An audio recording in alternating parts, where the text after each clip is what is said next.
Hi, everybody. It's Deb Muller. I'm here for another 2-Minute Matters, and I am joined by today's guest star, Greg Hutchinson. Greg is a partner at Hutch Barker, Hutchinson and Associates, and they do workplace investigation. So not a big surprise that we're having him here today. So nice to see you, Greg. Likewise. Thanks so much for having me.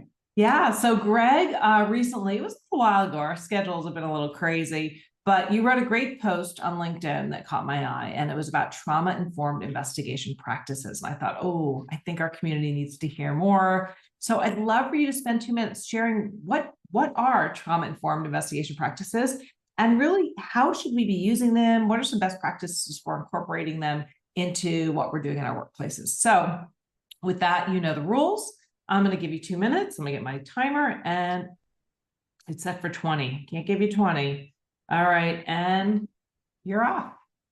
Perfect. Well, I'm glad it's a really good question and a very good topic, and one that I think is growing increasingly important for workplace investigations and HR professionals.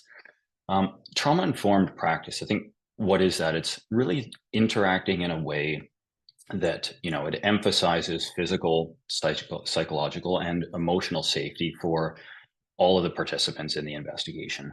And we're really trying to create opportunities where trauma survivors can hopefully rebuild at least some sense of control and empowerment over the process.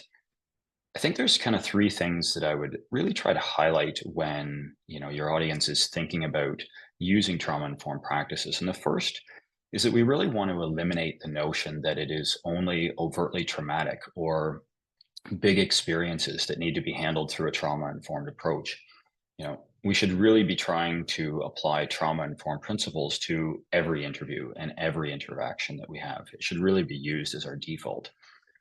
Trauma is often subtle. It can be a series of subtle events. We don't know someone's lived experience. We don't know how the events in their life have shaped them and how that might cause them to respond during an interview.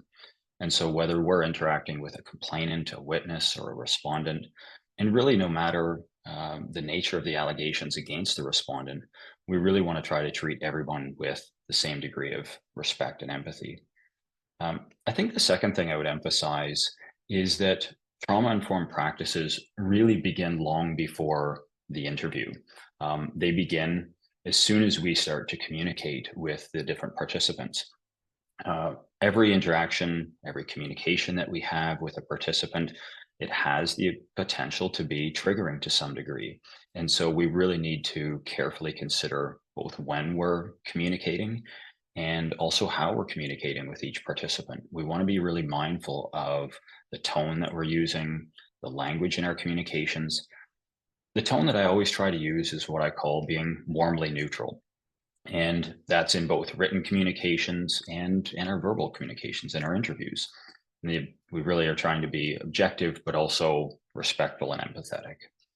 And the last thing I think I would try to highlight is to really incorporate the 5 trauma-informed principles into all of our interactions. So safety, we want it to be a safe space for the participants to share their experience. Control, we want to be able to provide a sense of control over the process. Maybe that's with respect to communication preferences.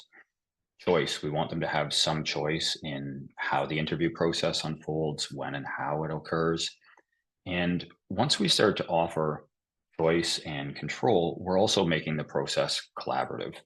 And when we can then offer safety, control, give some degree of choice and collaboration, we're hopefully also adding some empowerment back into that process and hopefully returning at least a small degree of control that was stripped away through their experience. That is so interesting. And we are, of course, out of time, but maybe we'll do a whole session on it. I'd love to hear from our audience, from our community. Is this a new practice to you? How have you been using it? What's worked, what doesn't? I have to believe that this really helps to engender trust in the process, which is so important. I loved your point about it not having to be a big trauma, like trauma shows up differently in different people, so in different experiences. So thank you so much. I think the conversation is going to continue on this. We'll have to have you back. But what do you think, Look forward to it. Community? Want to learn more? Have you had experience in this? Let us know. So thanks again, Greg, and we'll see everybody soon. Thank you so much. It's a pleasure.